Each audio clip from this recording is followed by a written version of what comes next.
ሰላም እንደምን ውላችኋል? ለዕለቱ ይሆናሉ ያልናቸው መረጃዎች ይዘን መጥተናል። በቅድሚያ ግን ሰብስክራይብ፣ ላይክ እንድታደርጉን በአክብሮት እንጋብዛችኋለን። ወደ መረጃዎቹ በኩል እናልፋለን። ከ10 በላይ ተማሪዎች በጸጥታ አካላት ከዶርማቸው መወሰዳቸውና ከትምህርትም የተባረሩ እንዳሉ የደባርቅ ዩኒቨርሲቲ ተማሪዎች ገልጸዋል። ተማሪዎች ከሳምንት በፊት እርቦናል በማለት የተቃውሞ ሰልፍ ያካሄዱ ሲሆን በሁለት ተማሪዎች ላይም ጉዳት መድረሱን ተዘግቧል። 5 ተማሪዎች ከትምህርት ገበታቸው ሲሰናበቱ 3 ተማሪዎች ለ1 ዓመት ከትምህርት ገበታቸው የተወገዱ ሲሆን 19 ተማሪዎች በከፍተኛ የጽሁፍ ማስጠንቀቂያ እንዲደርሳቸው ተደርጓል ተብሏል። ከሳምንት በፊት እርቦናል፣ ምግብ ይስተካከልልን በሚል ጥያቄ ያቀረቡ የደባርቅ ዩኒቨርሲቲ ተማሪዎች ሰላማዊ ሰልፍ መውጣታቸው የሚታወስ ሲሆን በወቅቱ አመፅ ቀስቅሰዋል የተባሉ ተማሪዎች ሰሞኑን በጸጥታ አካላት በኃይል ከዶርማቸው መወሰዳቸውንና የተባረሩም እንዳሉ ተማሪዎቹ እየገለጹ ይገኛሉ። ህዳር 27 ቀን 2018 ዓ.ም 12 ተማሪዎች ከዶርማቸው በጸጥታ ኃይሎች እንደተወሰዱና ያሉበት እንደማይታወቅ ተማሪዎቹ ሲገልጹ የተስተዋሉ ሲሆን አንዳንዶቹ ደግሞ የተወሰዱ ተማሪዎችን ቁጥር ወደ 17 አድርሰውታል። ሌሎች ደግሞ የ17 ተማሪዎች ስም ዝርዝር ሲጠየቅና ሲጻፍ እንዳስተዋሉ ገልጸዋል። ምግብ እንዲስተካከልልን በመጠየቃችን ጥይት ተተኮሰብን ሲሉ በሰላማዊ ሰልፉ ወቅት የደረሰባቸውን በማስታወስ ያማረሩት ተማሪዎቹ አሁን ደግሞ ተማሪዎች በጸጥታ ኃይሎች እንዲወሰዱ እየተደረገ በመሆኑ ለጉዳዩ አስቸኳይ መፍትሄ እንዲሰጥ ጠይቀዋል። የዩኒቨርሲቲው የሕዝብና ዓለም አቀፍ ግንኙነት ዳይሬክተር የሆኑት አቶ አምሳሉ ተበጀ በበኩላቸው የጽሁፍ ምላሽ ሰጥተዋል። በዚህም በዩኒቨርሲቲያችን ህገወጥ ሰልፍ በመሩና ባስተባበሩ የአካል ጉዳትና የንብረት ውድመት ባደረሱ ተማሪዎች ላይ ተገቢው ማጣራት ተደርጎ አካዳሚክ የዲሲፕሊን ቅጣት ተላልፏል ብለዋል። በዛሬው ዕለት በሆሳዕና ከተማ የብሔር ብሔረሰቦች ቀን እየተከበረ ይገኛል። በዚሁ ክብረ በዓል ላይ የተገኙት ጠቅላይ ሚኒስትር አብይ አህመድ የኢትዮጵያን ጠላቶች እንደ ፀጉር ቅማል አንድ ባንድ እናራግፋለን ብለዋል። ጠቅላይ ሚኒስትሩ ይህን የተናገሩት 20ኛው የብሔር ብሔረሰቦችና ህዝቦች ቀን በዓል በሆሳዕና ከተማ በዛሬው ዕለት እየተከበረ ባለበት ወቅት ነው። ጠቅላይ ሚኒስትር አብይ በበዓሉ ላይ ባደረጉት ንግግር የኢትዮጵያን ጠላቶች እንደ ፀጉር ቅማል አንድ ባንድ እናራግፋለን ሲሉም ተደምጠዋል። በዚህ ላይ ግን በስም የጠቀሱት አንድም ወገን የለም። ዴሞክራሲያዊ መግባባት ለህብረ ብሔራዊ አንድነት በሚል መሪ ሀሳብ እየተከበረ በሚገኘው በዓል ላይ ጠቅላይ ሚኒስትሩን ጨምሮ ከፍተኛ የፌዴራል መንግስት ስራ ኃላፊዎች፣ የክልሎች ርዕሳነ መስተዳድሮችና የከተማ አስተዳደር ከንቲባዎች ተገኝተዋል። በአሁኑ ወቅት የነዳጅ እጥረት የኑሮ መቃወስ እያስከተለ እንደሆነ ተነግሯል። በሰው ሰራሽ የነዳጅ እጥረት ምክንያት ስራ ከሰራን 3 ቀን አልፎናል ሲሉም የወልዲያ አሽከርካሪዎች ተናግረዋል።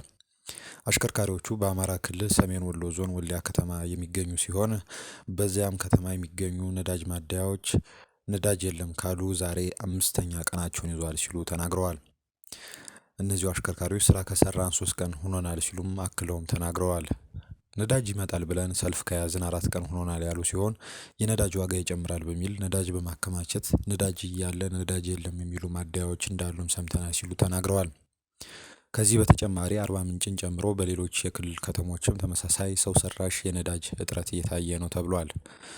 በነዳጅ የጥቁር ገበያ ዋጋ መሰረት 1 ሊትር ነዳጅ እስከ 200 ብር እየተሸጠ ይገኛል።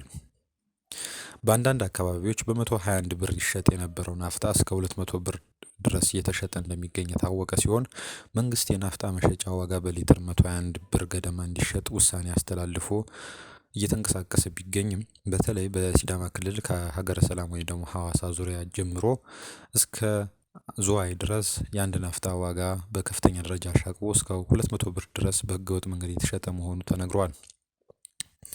ይህን ተከትሎ ናፍጣ ከህጋዊ ዋጋ አንፃር በ79 ብር ልዩነት በአንዳንድ አካባቢዎች እስከ 65.29 በመቶ ጭማሪ አሳይቷል። በሀገረ ሰላም ከተማ 30 ሊትር ናፍጣ በ165 ብር ዋጋ ሲሸጥ ጠቅላላ ዋጋው 4950 ብር ሲደርስ በዝዋይ ደግሞ 35 ሊትሩ በ185 ብር ዋጋ እስከ 6475 ብር እየተሸጠ ይገኛል። በዚሁ ከተማ በህገ ወጥ መንገድ ደግሞ በ200 ብር ዋጋ እስከ 7000 ብር ድረስ በድብቅ እየተሸጠ እንደሚገኝ ተነግሯል። በከተማዎቹ የሚገኙ ሁሉም የነዳጅ ማደያዎች በሚባልበት ደረጃ የመኪና ናፍጣን ጨምሮ ሌሎች የነዳጅ ምርቶች የለም እያሉ በመሆኑ ምርቶቹን ማግኘት እጅግ አስቸጋሪ ሆኗል ተብሏል።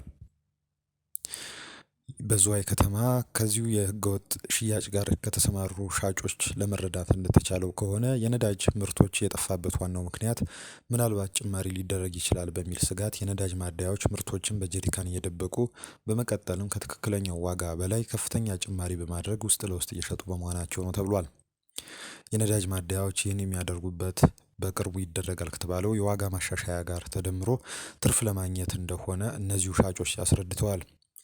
በሌላ በኩል የኢትዮጵያ መንግስት ለረጅም ጊዜ የዘለቀውን የነዳጅ ድጎማ ቀስ በቀስ ለማስወገድ በሰፊው የኢኮኖሚ ማሻሻያ ማዕቀፍ ውስጥ አዲስ የግብር አወቃቀር ታህሳስ 2018 ዓ.ም አንስቶ ተግባራዊ ማድረግ ይጀምራል።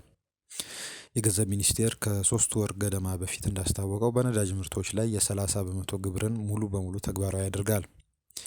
ይህ ማሻሻያ በነዳጅ ምርቶች ላይ 15 በመቶ ተጨማሪ እሴት ታክስ ወይም ቫት እና 15 በመቶ ኤክሳይዝ ቀረጥን ያካተተ አጠቃላይ 30 በመቶ ግብር መጣልን የሚያካትት ሲሆን የኢትዮጵያ ነዳጅ አቅራቢ ድርጅት የዚህን አዲሱን ግብር መሰብሰብ እንደሚጀምር ተነግሮ ነበር። ይህ መረጃ እስከተጠናቀረበት ጊዜ ድረስ መንግስት ከመስከረም 2018 ዓ.ም ጀምሮ በነዳጅ ምርቶች ላይ ያደረገው ተጨማሪ ዋጋ ማሻሻያ የሌለ ሲሆን በአዲሱ አሰራር መሰረት ግን ከዚህ ሳምንት በኋላ ቀድሞ ከነበረው ታሪፍ ላይ ጭማሪ ሊደረግ እንደሚችል ነው የሚጠበቀው። በሌላ ዜና የስዊድን መንግስት ለኤርትራ ኦርቶዶክስ ተዋሕዶ ቤተክርስቲያን የሚሰጠውን የገንዘብ ድጋፍ ለማቆም ወስኗል። የስዊድን ጋዜጦች እንደዘገቡት ከሆነ ይህንን ውሳኔ ያሳለፈው የስዊድን የደህንነት ፖሊስ ነው። እንደ ዘገባዎቹ ከሆነ በስዊድን የሚገኘው የኤርትራ ኦርቶዶክስ ቤተክርስቲያን በአስመራ ከሚገኘው መንግስት ጋር በቀጥታ ግንኙነት እንዳለው በምርመራ ተደርሶበታል።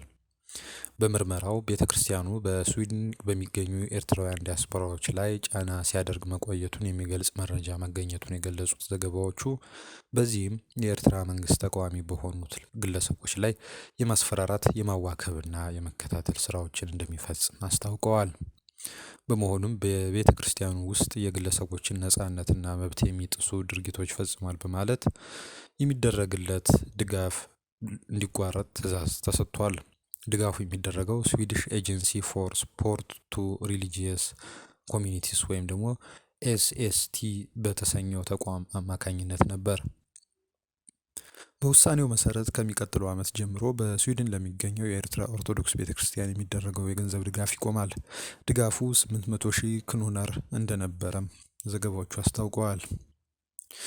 ወደ አማራ ክልል ስንሻገር እንግዲህ ከሰሞኑን አቶ ማስረሻ ሰጤ ለመንግስት እጃቸውን ከሰጡ በኋላ የተለያዩ አይነት አስተያየቶች እየቀረቡ ይገኛሉ። በመንግስት ደጋፊ አክቲቪስቶች ዘንድ ደግሞ አንድ ድምጽ እየተሰራጨ ይገኛል። ይህም በሁለት የፋኖ መሪዎች መካከል የሚደረግ የስልክ ልውውጥ ነው። የማስረሻን መንገድ እንከተል፣ ከብልጽግና ጋር እርቅ ፈጽመን ወደ ሰላማዊ ኑሮ እንመለስ ያሉ የፋኖ መሪዎች እንዳሉ የሚያሳይ ነው ይሄ የድምጽ መረጃ የሚያመለክተው። ከነዚሁ ከራሳቸው ከግለሰቦቹ ዘንድ ይህን ድምጽ በተመለከተ ምንም አይነት የማስተባበያ ምላሽ አልተሰጠም። መልእክቱን እንሆ አድምጡት።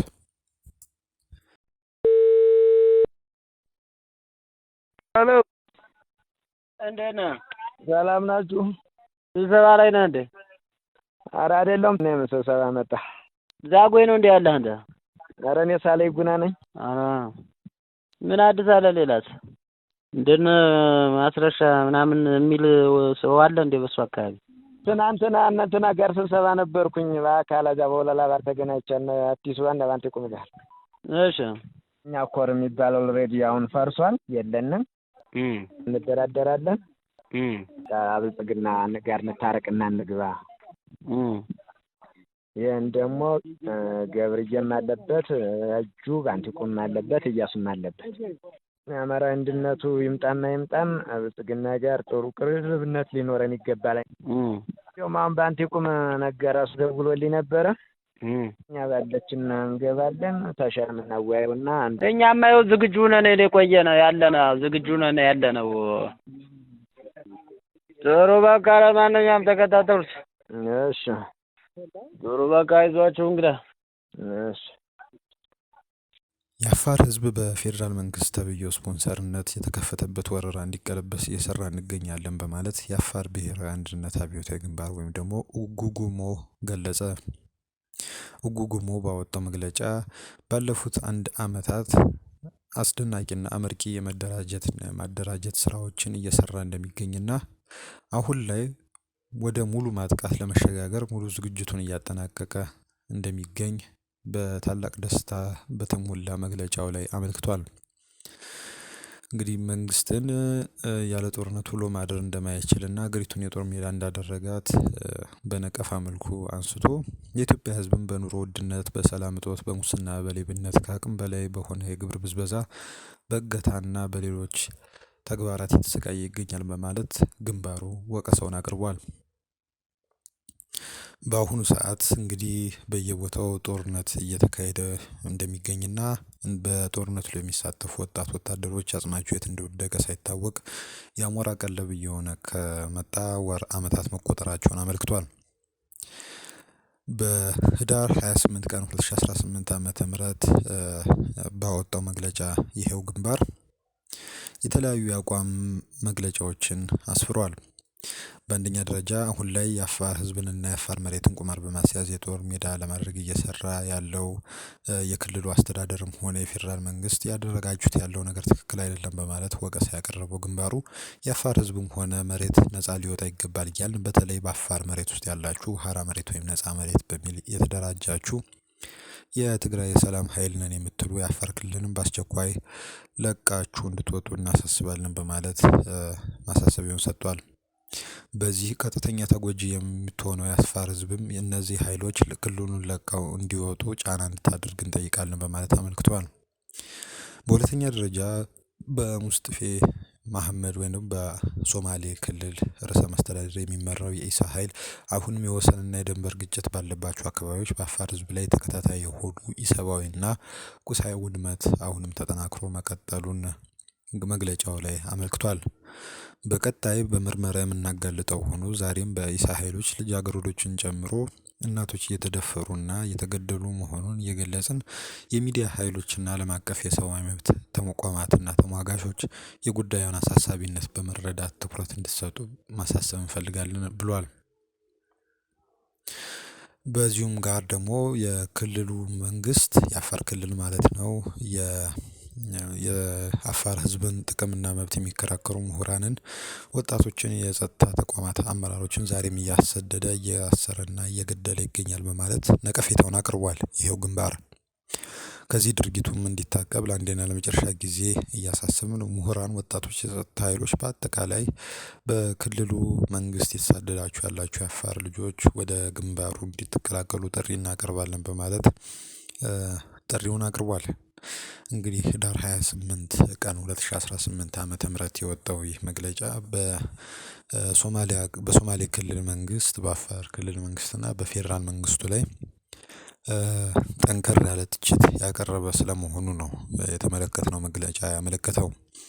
በሌላ በኩል ደግሞ የህወሓት ወይም ደግሞ የህዝባዊ ወያኔ ሓርነት ትግራይ ሊቀመንበር የሆኑት ዶክተር ደብረጽዮን ገብረ ሚካኤል ሹመት ሊሰጣቸው ነው እየተባለ ነው።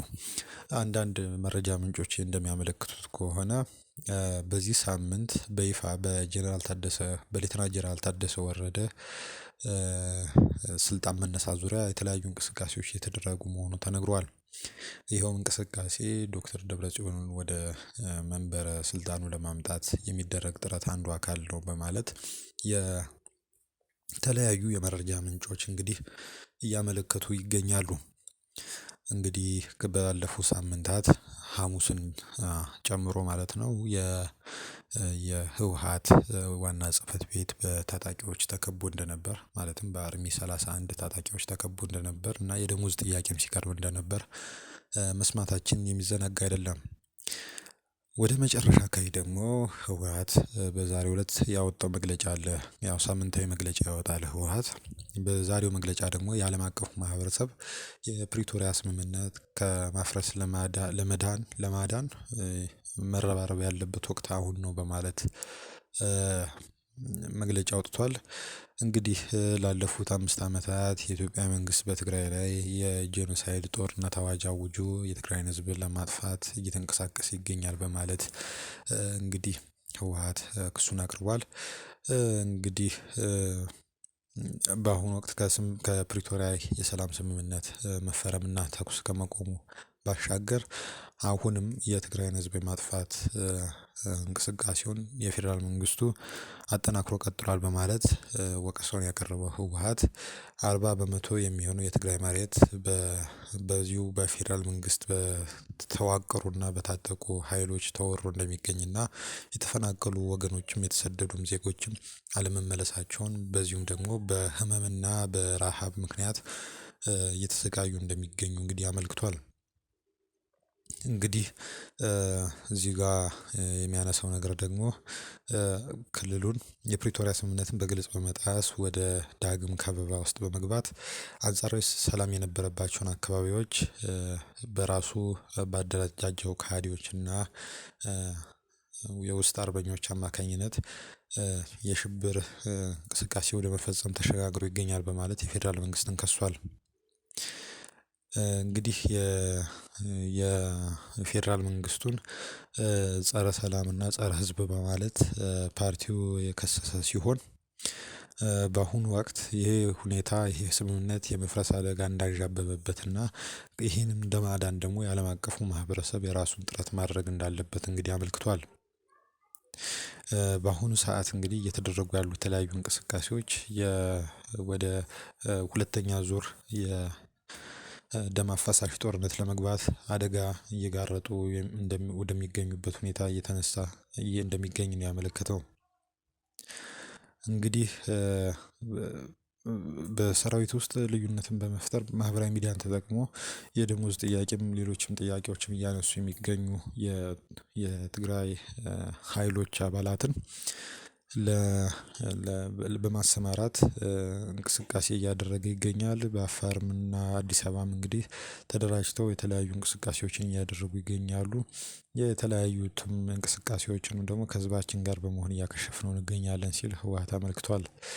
በመጨረሻም ህወሓት እንግዲህ ይሄ ስምምነት ከመፍረሱ በፊትና ተጨማሪ ጦርነት ከመከሰቱ በፊት የፌዴራል መንግስት የራሱን ድርሻ ተወጥቶ ሁኔታዎችን ማረጋጋት ካልቻለ በአሁኑ ወቅት ያለው የትኛው አማራጭ እንደሆነ በማጥናት የዓለም አቀፉ ማህበረሰብ ከህወሓት ጎን እንዲቆም እንግዲህ ጥሪውን አቅርቧል።